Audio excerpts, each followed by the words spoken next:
नमस्कार मैत्रिणींनो, संगीता क्रिएशन्समध्ये तुमचं मनपूर्वक स्वागत आहे। सर्वांना श्री स्वामी समर्थ।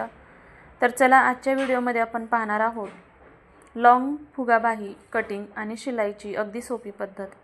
त्यासाठी आता मी इथे अस्तर घेतलेला आहे। मी तुम्हाला अस्तरवरती कटिंग करून दाखवणार आहे।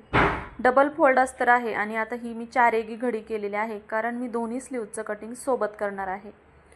तर लॉंग स्लीव्जमध्ये कटिंग करताना किंवा शॉर्ट जरी तुम्ही फुगाबाही शिवणार असाल, त्यावेळेस तुमची जी काही स्लीव्हची लेंथ आहे ती घ्यायची। आता मी इथे डायरेक्ट बाहीचंच माप घेते, जेवढी लेंथ आहे तेवढी घेतलेली आहे आणि दंडघेरा आहे तोही घेत आहे। दंडघेराची आतली शिलाई आणि फिटिंगची बाहेरची शिलाई या पद्धतीने घेतलेली आहे।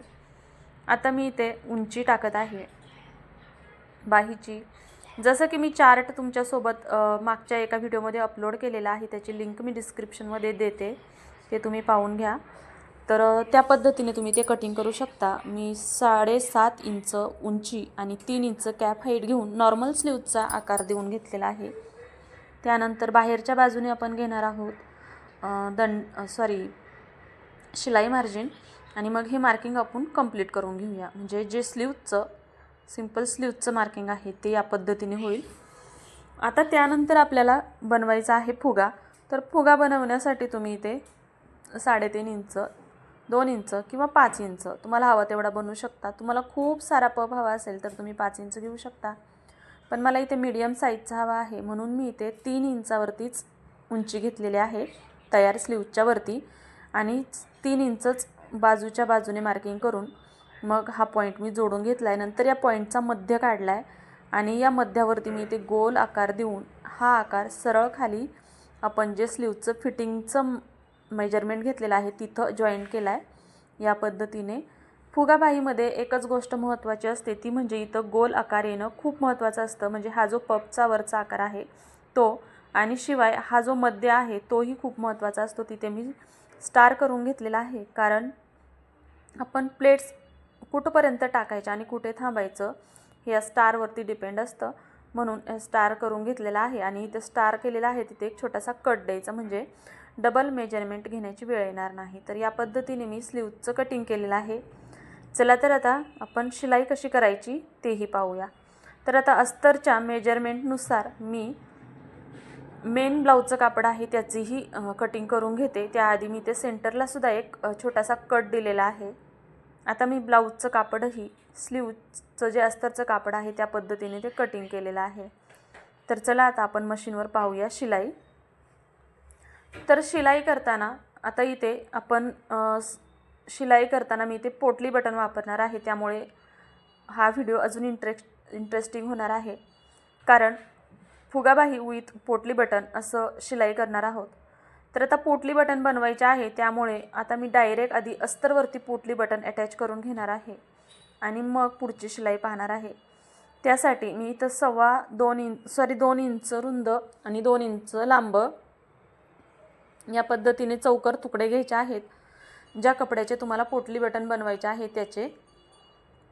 तर मी इथे मेन ब्लाऊजचं कापड आहे त्यापासूनच पोटली बटन बनवत आहे, त्यामुळे मी हे पोटली बटन बनवून घेते। या पद्धतीने तुम्ही पोटली बटन बनवून घ्या आणि मग हे पोटली बटन जोडताना स्लीव्हच्या जी आपली फिटिंगची मार्जिन आहे त्यापेक्षा 1 इंच तुम्ही आतल्या बाजूने घ्या। म्हणजे थोडक्यात तुम्ही दोन्ही बाजूने स्लीव्हच्या 2-2 इंचाचं मार्जिन सोडून मग तुम्हाला मध्ये 1 इंचावरती पोटली बटन अटॅच करायचे की अर्धा इंचावर हे तुम्ही ठरवा। आता मी ते 1 इंचावरती पोटली बटन अटॅच करणार आहे, कारण जास्त दाटसुद्धा चांगले वाटत नाही आणि जास्त विरळसुद्धा नाही। तर आता पोटली बटन अटॅच करताना हे जे मार्किंग केलेलं आहे म्हणजे 1/4 इंच आतमध्ये या पद्धतीने बटन ठेवायचं आहे, आणि त्या मार्किंगवरती जिथे आपण धागा गुंडाळलेला आहे तो येईल। या पद्धतीने सर्व बटन या पद्धतीने अटॅच करून घ्यायचे। बटन जोडताना बटन थोडंसं हाताने प्रेस करायचे। थर्मास बॉल यूज करण्याचा हाच फायदा असतो की बटन थोडेसे दाबून प्रेस करून मग शिलाई करता येते। तुम्हाला जमत असेल तर तुम्ही इथे सिंगल फूटचाही यूज करू शकता, पण मी इथे सिंगल फूटचा यूज केलेला नाही।